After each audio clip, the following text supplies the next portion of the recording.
తెలంగాణలో electric వాహనాలపైన road ట్యాక్సా?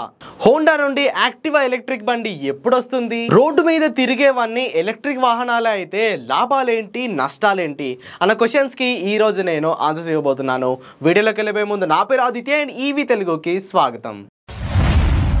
Friends, ఈరోజు date వచ్చేసరికి డిసెంబర్ 31 ఆదివారం and welcome to Ask EV Telugu episode.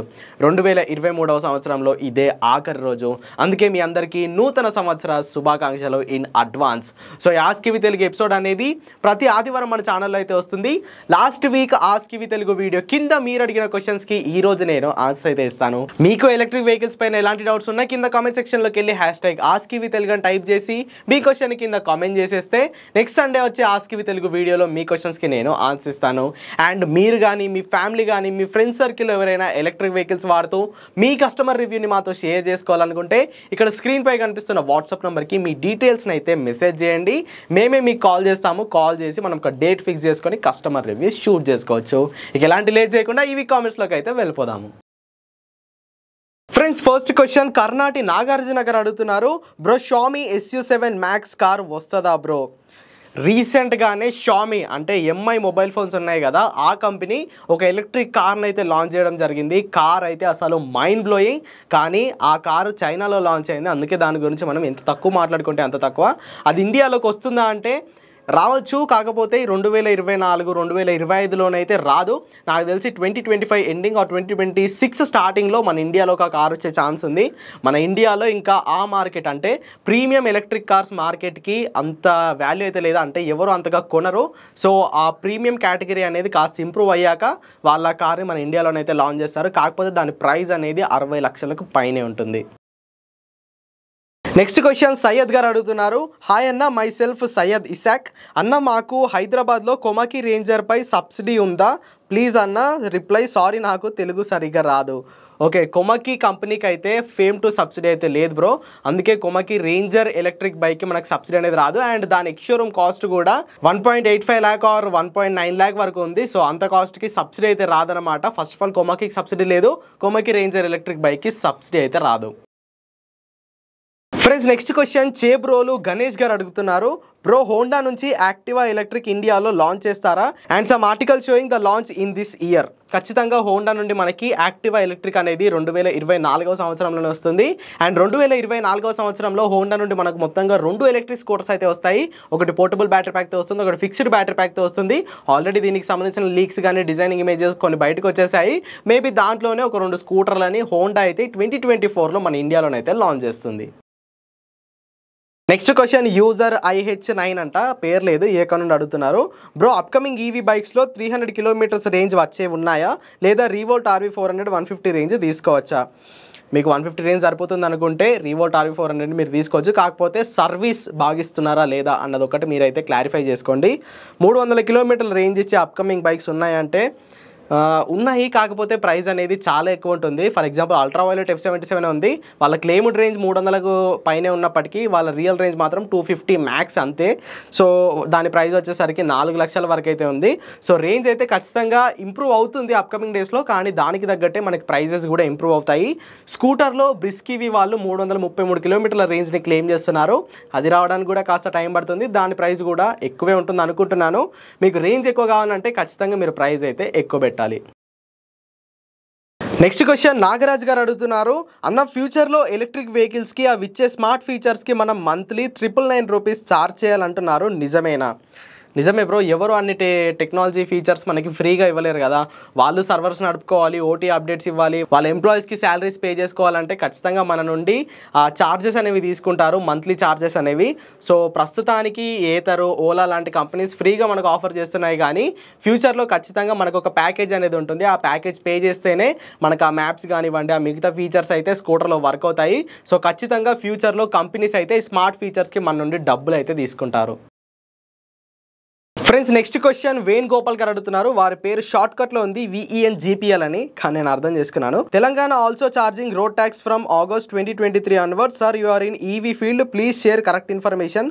Road tax 10 to 15% on EVs in Telangana. 10-15% road tax ఉంది, కానీ అది ఓన్లీ ఎలక్ట్రిక్ కార్స్ పైనే ఉందండి. ఎలక్ట్రిక్ కార్ల యొక్క ఎక్స్షోరూమ్ కాస్ట్ 10 లక్షల కన్నా తక్కువ ఉంటే 10%, 10 లక్షల నుండి 20 లక్షల వరకు ఉంటే 14%, 20 లక్షల పైన ఉంటే 15% రోడ్ ట్యాక్స్ని తెలంగాణ గవర్నమెంట్ అయితే ఛార్జ్ చేస్తుంది. అది ఈ ఆగస్ట్ నుండే స్టార్ట్ అయింది మీరు అన్నట్టు. కానీ ఎలక్ట్రిక్ 2 వీలర్స్ పైన ఇప్పటికీ తెలంగాణలో రోడ్ ట్యాక్స్ అయితే లేదు, ప్రస్తుతానికి లేదు. మరి రానున్న రోజుల్లో వాళ్ళు పెట్టే ఛాన్స్ అయితే ఉంది. ప్రస్తుతానికైతే ఎలక్ట్రిక్ 2 వీలర్స్ పైన తెలంగాణలో ఎలాంటి రోడ్ ట్యాక్స్ అయితే లేదు. నెక్స్ట్ క్వశ్చన్ క్రాంతి కొత్తకొండ గారు అడుగుతున్నారు. పెద్ద క్వశ్చన్ అడిగారు. హాయ్ బ్రదర్, నేను ఓలా S1 Air తీసుకున్నాను. నా daily commute up and down 42 kilometres. నేను ఛార్జ్ చేస్తే ఈరోజు నార్మల్గా డైలీ ఒక 2% డ్రాప్ అవుతుంది. సో 42 + 2 44, అలా 2 డేస్కి 88 కిలోమీటర్స్. బట్ నా స్కూటీ 90 to 93 మధ్యలో ఇస్తుంది. నేను డైలీ వన్స్ ఛార్జ్ చేస్తే 50% ఛార్జింగ్కి రాగానే పెట్టాల్సి వస్తుంది. అలా పెట్టడం వల్ల బ్యాటరీకి ఏమైనా ప్రాబ్లం ఉందా అండ్ లైఫ్ సైకిల్స్ ఏమైనా తగ్గుతాయా? మీ క్యాలిక్యులేషన్ నాకు అర్థం కాలేదు, కానీ మీరు బ్యాటరీ 50% ఉండగానే ఛార్జ్ చేస్తే ఏమైనా ప్రాబ్లం అవుతుందా అని క్వశ్చన్ అయితే అడుగుతున్నట్టు నాకైతే అర్థమైంది. సో మీకు అలాంటి ప్రాబ్లం ఏమి ఉండదు, కానీ మినిమం అదొక 20, 18 లేదా 25% అక్కడ దాకా వచ్చాక ఛార్జింగ్ పెట్టడానికి అయితే ట్రై చేయండి. సో మీకు దాని లైఫ్ అనేది ఎక్కువ ఉంటుంది. వీలైనంత మట్టుకు 20 వరకు వచ్చాక ఛార్జ్ చేయండి. 50లో ఉన్నప్పుడు ఛార్జ్ చేయడాన్ని కాస్త తగ్గించండి. లేదు తప్పని పరిస్థితుల్లో చేయాల్సి వస్తే మీరు చేసుకోవచ్చు. అండ్ ఇంకో క్వశ్చన్ కూడా ఉంది. మా విలేజ్ నేనున్న ప్లేస్ నుండి 50 కిలోమీటర్లు వస్తుంది. నేను నా ఫ్యామిలీ వెయిట్ 120 kgs లోడ్తో నాన్ స్టాప్ వెళ్ళొచ్చా? మంత్లీ వన్స్ మాత్రమే వెళ్తా. అసలు ఆగకుండా ఎన్ని కిలోమీటర్స్ వెళ్ళొచ్చు ఈవీ స్కూటర్స్ మీద? Answer my question please. మీరు 20 కిలోమీటర్లకు ఒకసారి గ్యాప్ ఇస్తే మంచిదండి. మోటార్ కూల్ అవుతుంది, బ్యాటరీ కూడా కూల్ అవుతుంది. లేదు నేను 50 కిలోమీటర్లు ఒకటే స్ట్రెచ్లో కొట్టేసి బండి పార్కింగ్ అలా పెట్టేస్తాను అనుకున్నా కానీ ఏం కాదు. బట్ అది మీ convenient.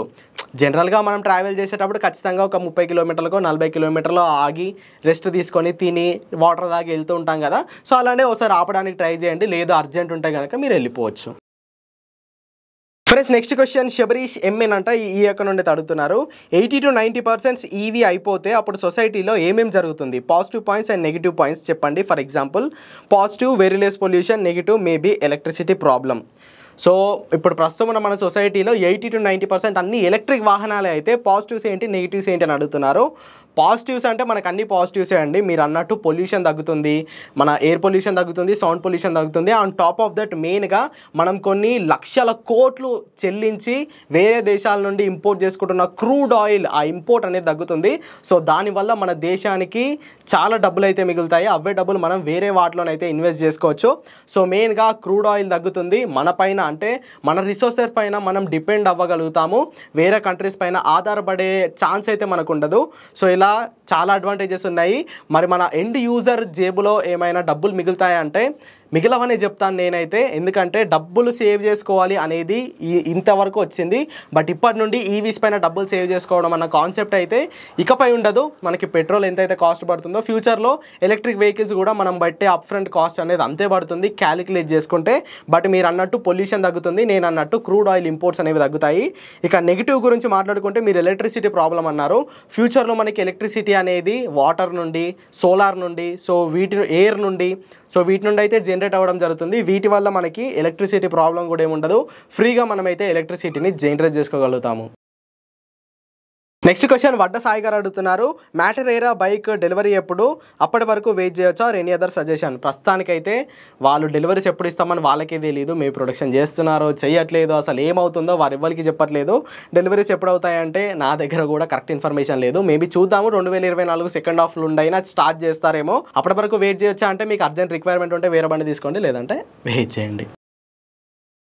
Next question Venkateshwar Reddy గారు అడుగుతున్నారు. హాయ్ అన్న, నా పేరు Venkat Reddy. Bajaj Chetak urban front disc brake 2024లో వస్తుందా అన్న? రాదు బ్రో, ప్రస్తుతానికి బజాజ్ చేతక్ అర్బన్లో ఫ్రంట్లో డ్రమ్ బ్రేకే ఉంది. ఫ్యూచర్లో డిస్క్ బ్రేక్స్ వచ్చే ఛాన్స్ అయితే లేదు.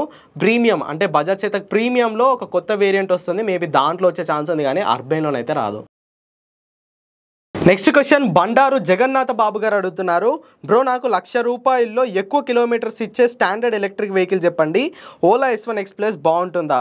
ప్రస్తుతం అంటే ఈ రోజు వరకు ఓలా S1 X Plus మీకు 90,000 ఎక్స్ షోరూమ్ కాస్ట్కి అయితే వస్తుంది. సో ఆ కాస్ట్కి అది మంచి ఎలక్ట్రిక్ స్కూటర్ అనే చెప్తాను. అలాగే 10 లక్షల లోపు వచ్చే ఈవీ కార్ బెస్ట్ మైలేజ్ ఇచ్చేది చెప్పండి. త్వరలో ఏవైనా మంచి ఈవీ కార్లు ఇదే ధరలో వస్తాయా? ఫ్యూచర్ అంటే 2024లో 10 లక్షల లోపు ఎలక్ట్రిక్ కార్లు వచ్చే ఛాన్స్ అయితే చాలా తక్కువ ఉందండి. అన్ని కంపెనీస్ ప్రీమియం ఎలక్ట్రిక్ కార్స్ పైన వర్క్ చేస్తున్నాయి, కానీ బడ్జెట్ ఎలక్ట్రిక్ కార్స్ పైన అయితే ఏ కంపెనీ వర్క్ చేయడం లేదు. ప్రస్తుతం 10 లక్షల లోపు ఉన్న మంచి ఎలక్ట్రిక్ కార్ అంటే టాటా టియాగో ఈవీనే. లాస్ట్ క్వశ్చన్ మళ్ళీ కర్ణాటి నాగార్జున గారు అడుగుతున్నారు, bro Ola bike pre book started? లేదండి, ఓలా బండ్ల యొక్క ప్రీ బుకింగ్ ఇంకా స్టార్ట్ కాలేదు. ఈ 2024 ఎండింగ్లో దీంట్లో అంటే వాళ్ళు షోకేస్ చేసిన 5 బండ్లలో ఒక బండి అయితే లాంచ్ అవుతుంది. దాని తర్వాత 2025లో వీరు ప్రీ బుకింగ్స్ అయితే తీసుకుంటారు. బట్ వీళ్ళు లాంచ్ చేయబోయే ఫస్ట్ ఎలక్ట్రిక్ బైక్ వచ్చేసరికి ప్రీమియం సెగ్మెంట్లోకి వెళ్ళిపోతుంది. అల్ట్రా వైలెట్ S77 ప్రైస్కి ఈక్వల్ ప్రైజింగ్లో వీరైతే ఈ ఫస్ట్ ఎలక్ట్రిక్ బైక్ని అయితే లాంచ్ చేస్తారు. సో ఫ్రెండ్స్, చూసారుగా మరి ఇవన్నమాట లాస్ట్ వీక్ మీరు అడిగిన క్వశ్చన్స్కి నా ఆన్సర్స్ అయితే. మీకు ఎలక్ట్రిక్ వెహికల్స్ పైన ఇలాంటి డౌట్స్ ఉంటే కింద కామెంట్ సెక్షన్లోకి వెళ్ళి #AskEVTelugu అని టైప్ చేసి మీ క్వశ్చన్ని కింద కామెంట్ చేసేయండి. నెక్స్ట్ సండే రాబోయే AskEVTelugu వీడియోలో మీ క్వశ్చన్స్కి అయితే నేను ఆన్సర్ ఇస్తాను. ఈ వీడియోకి ఇంతే. మరి వీడియో కనుక హెల్ప్ఫుల్గా అనిపిస్తే ఖచ్చితంగా లైక్ చేయండి. EV Telugu ఛానల్ని సబ్స్క్రైబ్ చేయండి. Go green, go electric.